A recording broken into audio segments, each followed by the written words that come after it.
In the 50s, the mentality around roads was that they existed for one purpose, and that was to move as many cars as you could as fast as you could, the new U.S. Transport Secretary has told a conference. Pete Buttigieg stressed that one of his priorities will be to halt and reverse that mentality. "We're better off if our decisions revolve not around the car but around the human being," he said, remotely, in a keynote to the South by Southwest conference held in Austin, Texas.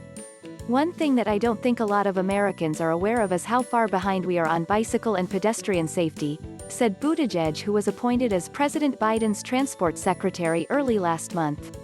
"Other developed countries are safer to walk or bike on than American streets," he added, intimating he would change that. Buttigieg made many people-friendly changes when he was the mayor of South Bend, Indiana. "The design choices we make about how fast cars move, whether there are bike lanes and sidewalks sharing the space with travel lanes. All of this is an example of what it means to have a truly forward-looking approach on infrastructure," he told the South by Southwest conference, a video from which has been loaded to the U.S. Department of Transportation's YouTube channel. "Look, sometimes we do need to add a road or widen one," he said, but, in a dramatic shift of emphasis from a U.S. transport secretary, he added that, "Just as often I think we need to subtract such infrastructure." However, he has a job on his hands weaning American cities away from cars. The Texas Department of Transportation is planning to add lanes to the I-35 Interstate highway in a $7.5 billion project that expand the highway with up to 20 lanes. No doubt Buttigieg will, at some point in the near future, remind cities and highway planners that building more and wider roads does not reduce congestion, it increases it.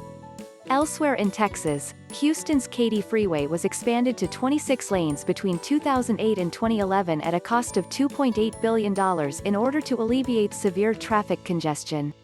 The expansion did not alleviate traffic congestion, it made it worse. Travel times increased by 30% during the morning commute and 55% during the evening commute between 2011 and 2014.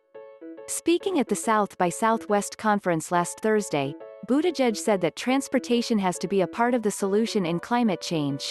"We're the biggest sector when it comes to greenhouse gas emissions, which means improving transportation is the biggest thing we can do to get our economy on the right track," he said. The Transportation Secretary wants to see dramatic expansion of electric vehicles, a grid powered by clean energy, and a change in attitude.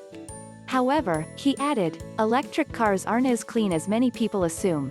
If your car's electric and your electricity comes from coal, then it's not a clean car, even though it's not burning gas in the engine," he said.